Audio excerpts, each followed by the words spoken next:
ये double cut machine है, ये सिंगल कट मशीन है, ये हैदराबाद की मशीन है, ये गुजरात की मशीन है। मतलब ये सब अलग अलग तरह की मशीनें हैं, अलग अलग जगहों की। अब मशीनें तो हमने देख ली, कुछ इस तरह का स्क्रैप है, कुछ इस तरह का स्क्रैप है। अब हमने स्क्रैप भी देख लिया, लेकिन हम लोग सबसे ज़्यादा जो कंफ्यूजन में होते हैं कि मशीन कौन सी लें, या इस मशीन पर ये माल काम करेगा नहीं करेगा। तो आज मैं इसी टॉपिक पर आप लोगों से बात करूंगा और मैं आपको समझाऊंगा कि किस माल पे कौन सी मशीन होनी चाहिए, या हमें कौन सी मशीन ले लेनी चाहिए जो ज़्यादा बेहतर होती है, या फ्यूचर के हिसाब से कैसे लेनी है, मैनुअल कितनी बेस्ट होती है या इलेक्ट्रिक बेस्ट होती है। इन सब चीज़ों के बारे में आज हम आपसे बात करेंगे। तो मैं आपका दोस्त रिजवान सैफी। तो आज बात करते हैं इन्हीं चीज़ों पर, यही आज का टॉपिक रहेगा। और आज मैं आपको समझा बताऊंगा कि आप अपने यहाँ पर मार्केट, जो स्क्रैप की मार्केट होती है, कैसे बहुत इजीली पता कर सकते हैं कि मार्केट कहाँ पर लगती है, या हमारे नियर बाई मार्केट होगी, हमें कैसे पता करें। तो आज की वीडियो में मैं इस बारे में भी आपसे बात करूंगा। तो पूरी डिटेल के साथ आपको बताता हूँ मैं कौन सी मशीन हमें सजेस्ट करनी चाहिए, या कौन से माल पे कौन सी मशीन करनी चाहिए। अब हमारे पास सबसे पहला जो ऑप्शन होता है मैनुअल मशीन, उसके बाद में ये सेमी ऑटोमेटिक मशीन आ जाती है, सिंगल कट होती है। उसके बाद में सेमी ऑटोमेटिक डबल कट में मशीन आ जाती है। उसके बाद हमारे पास ये ग्रैनुलेटर आ जाता है। कुछ इस टाइप की रिसाइकलिंग मशीनें होती हैं। अब ये सब तो मशीनें हो गई माल रिसाइकलिंग करने के लिए। अब हमारे पास जो माल है, कुछ लोगों के पास इस तरह का माल होता है, और कुछ के पास मोटा माल होता है, किसी के पास बिल्कुल बारीक माल होता है, किसी के पास हार्डवेयर का, कंप्यूटर लाइन का, या इलेक्ट्रॉनिक आइटम का ये स्क्रैप होता है। तो कंफ्यूजन ये होती है कि यार डबल कट ले लेते हैं, डबल कट में हम ये वाला माल निकाल देंगे। तो ऐसा नहीं है, हर मशीन अपने एक हर स्क्रैप पर अच्छा काम करती है। सारी मशीनें एक साथ काम नहीं कर पाएंगी। जैसे कि छोटी मशीनें होती हैं वो अलग अलग कैटेगरी की होती हैं, बड़ी मशीनें हैं उनका अलग काम है, ग्रैंडुलेटर है उसका एक अपना रोल होता है, अपना काम होता है।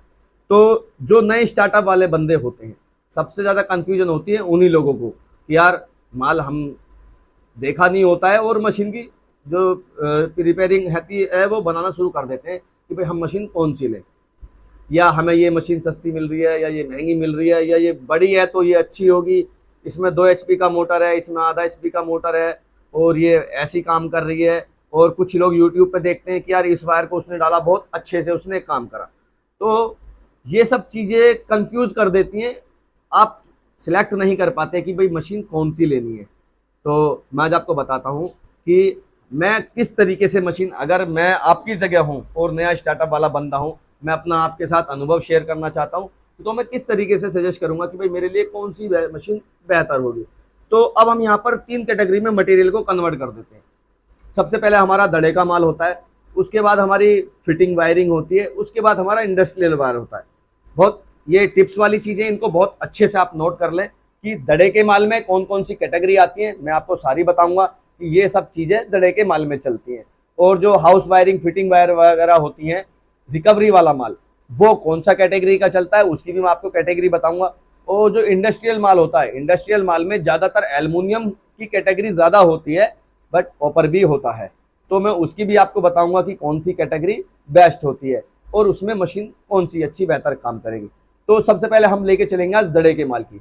दड़े के माल में भी लोग कंफ्यूज होते हैं, माल देख लेते हैं, कुछ लोग उनको अच्छी रिकवरी बता देते हैं, कुछ समझदार होते हैं समझ लेते हैं। तो मैं जो दड़ा हमेशा बोलता हूँ कि जी ये चीज़ दड़े पे काम करेगी और इसके लिए कौन सी मशीन बेहतर होती है, तो वो मैं आपको बताऊंगा। दड़े की जो माल होता है वो किस किस कैटेगरी से निकलता है। आपका कंप्यूटर हार्डवेयर का जितना भी मटेरियल, जितना भी उसके अंदर से लीड, छोटी मोटी जितनी भी वायरिंग निकलेगी, वो सब दड़े के माल में जाएगी। दूसरी, FM radio, TV, fridge, washing machine, इन सब की 3 कोर की जितनी भी लीड होगी, और उनके अंदर में जो लीड होगी, ये वॉशिंग मशीन भी आ जाती है उसमें, फ्रिज भी आ जाता, ये सारा का सारा दड़े में जाएगा। ये दड़े की कैटेगरी में आ गया। चार्जर की लीड होगी, हेडफोन होगा, ये सब दड़े में चला गया। कुल मिला के आपका 15% से नीचे का जितना भी मटेरियल है, मैं तो कहता हूँ 20% तक आप मान के चलें, लेकिन 15% कन्फर्म होता है। 15% से नीचे नीचे जितना भी माल है वो सारा दड़े की कैटेगरी में चला गया। अब ये वो एक कैटेगरी हो गई जिसको आप मशीन से आसानी से नहीं निकाल सकते। मतलब मशीन काम करती है, ऐसा नहीं है मशीनें काम नहीं करती, लेकिन प्रोडक्शन नहीं मिल पाती। अब आप दिन में 10 किलो 15 किलो माल छील रहे हैं, 1 किलो कॉपर हाथ मारा है, तो ना तो आपकी लेबर निकलेगी, ना आपकी कॉस्टिंग निकलेगी, ना आपकी मेहनत का कुछ अर्निंग होने वाला है इसमें। तो इस 15% की जो कैटेगरी होती है, मैं ज्यादातर कोशिश करता हूं कस्टमर को कि या तो आप इस तरह का माल ना लें, या इस तरह का माल लें तो उसको गरेंडर कराएं। फिर अगर आपके पास पर डे 2 किलो माल आना है और आप फ्री हो, बिल्कुल खाली हो, और आप निकालना चाहते हो, तो उसको आप इजीली मशीन से निकाल सकते हैं सारा दिन में, कोई प्रॉब्लम नहीं है। लेकिन आपके पास क्वांटिटी आ रही है, आपके पास पर डे का 100-200 किलो माल आ रहा है, तो इसको आप गरेंडर कराएं। ग्रैंडुलेटर इससे बेस्ट कोई नहीं होता दड़े के माल के लिए। सबसे बेस्ट मशीन होती है ग्रैंडुलेटर दड़े के मटेरियल के लिए। हालांकि मशीन से आप कर सकते हैं, लेकिन आपको प्रोडक्शन नहीं मिलेगा। तो दड़े की जो कैटेगरी है वो आप क्लियर हो गई कि वो कौन सी मशीन इसमें बेहतर होती है। दड़े के माल पर ग्रैंडुलेटर सबसे बेस्ट मशीन है। अब बात करते हैं फिटिंग की, जो घरेलू फिटिंग होती है, घर की वायरिंग हो गई, टर्मिनल लीड हो गई, या 3 कोर 4 कोर एसी की लाइन की हो गई कॉपर की, ये आपकी फिटिंग वायर में आ जाती हैं। कोई भी ऐसा वायर जैसे समरसेबल की 3 कोर की लीड हो गई, एसी की 3 कोर की लीड हो गई, या अपने कहीं टर्मिनल हो गए, गाड़ियों की वायरिंग हो गई, कार, बाइक, ट्रक, बस, ये सब आपकी फिटिंग में आ जाती है। ये कैटेगरी आपकी फिटिंग में चलती है, क्योंकि इसके अंदर रिकवरी ऑफ परसेंटेज बहुत ज़्यादा होता है। मतलब इसके अंदर आपका 30% से शुरू हो जाता है रिकवरी, और आपका 60-70% तक की, 80% तक की रिकवरी इसमें आसानी से मिल जाती है। तो इसके लिए जो मशीन बेस्ट होती है, इसके लिए ग्रैंडुलेटर तो बिल्कुल सजेस्ट नहीं करता हूं मैं।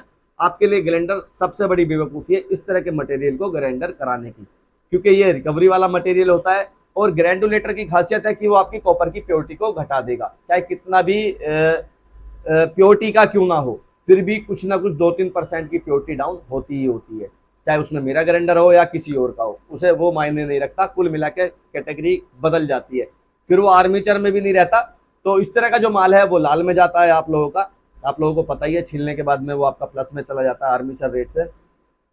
तो इस तरह की जितनी भी वायरिंग है, इस वायरिंग को आप हमारी मैनुअल से लेकर के, और आपका B13 हो गया, 15 हो गया, 17 हो गया, इन सारी ही मशीनों में आप इसको यूज कर सकते हो। मैनुअल से लेकर के B17 तक जितने भी मॉडल हैं अपने, उन सब में आप काम कर सकते हो। इस तरह की वायरिंग जो मैंने आपको बताई है, गाड़ी की वायरिंग, एसी की वायरिंग, फ्रिज की वायरिंग, वॉशिंग मशीन की वायरिंग, आपका ट्रक की, बस की, और आपके घर की जितनी भी फिटिंग हो गई, मेन लीड टर्मिनल हो गए, और आपका 80% तक की रिकवरी का मटेरियल आप अपना मशीन से ही रिकवर करें, उन सब चीज़ों के लिए बेस्ट होती है। अब आ जाते हैं हम सर्विस वायर के लिए। ज़्यादातर लोगों के पास ऑप्शन होते हैं कि भाई हमारे पास एल्युमिनियम का माल सर्विस वायर वाला बहुत ज़्यादा होता है, तो उसके लिए ये मशीनें मैनुअल से लेकर के B17 तक ये फिर बिल्कुल सेट होती हैं, कोई प्रॉब्लम नहीं होती, आप इनसे भी माल निकाल सकते हैं। बट थोड़ा सा प्रोडक्शन हल्का रहता है एल्युमिनियम के मटेरियल में, क्योंकि इसमें वेट नहीं होता ज़्यादा, आप लोगों को भी पता है, तो प्रोडक्शन थोड़ी सी पिट जाती है। अब बात करते हैं हम लोग एल्युमिनियम की या कॉपर की। जो इंडस्ट्रियल माल होता है, जो अपना 10 mm से लेकर के हाईएस्ट 120 mm तक, 90 mm, 70 mm, 60 mm, 50 mm, जितने भी तरह के वायर होते हैं, एनाकोंडा हो गया, ये वगैरह जितने भी मटेरियल होते हैं, उनके लिए जो मशीन होती है, उनके लिए अपना B15 से स्टार्ट हो जाता है। B15 हो गया, B17 हो गया, 90 mm तक का हो गया, 120 mm तक का ये मशीन हो गया।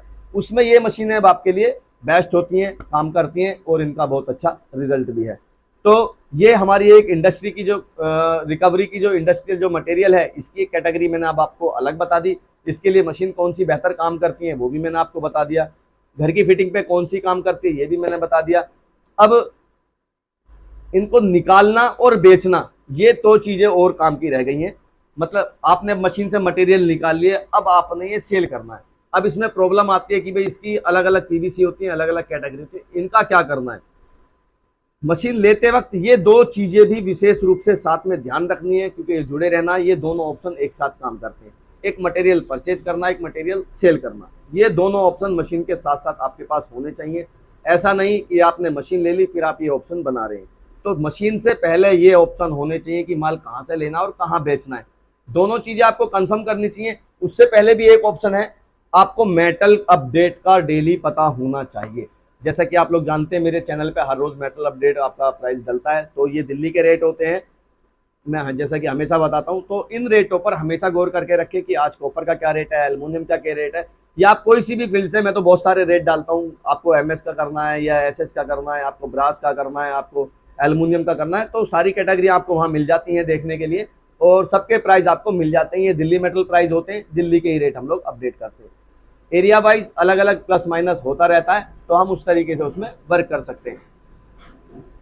मटेरियल का ध्यान रखें कहाँ से खरीदना है, मटेरियल का ध्यान रखें कहाँ पर बेचना है। जैसे बेचना है उसी के अकॉर्डिंग आपने खरीदना है।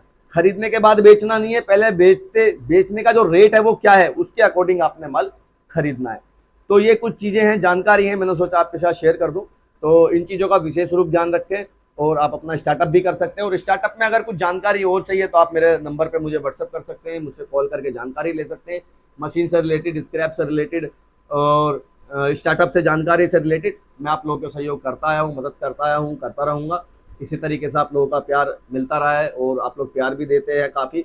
अभी थोड़ा सा चैनल को लाइक सब्सक्राइब करिए और शेयर करिए ताकि लोगों तक और भी पहुँचे, स्टार्टअप हो, लोगों को अपना काम करने का कुछ एक जानकारी मिले जिससे कि लोग काम कर ले। तो अगली वीडियो में कुछ आपके लिए कुछ ना कुछ नया लेकर के आता हूँ। तब तक के लिए शुक्रिया, धन्यवाद।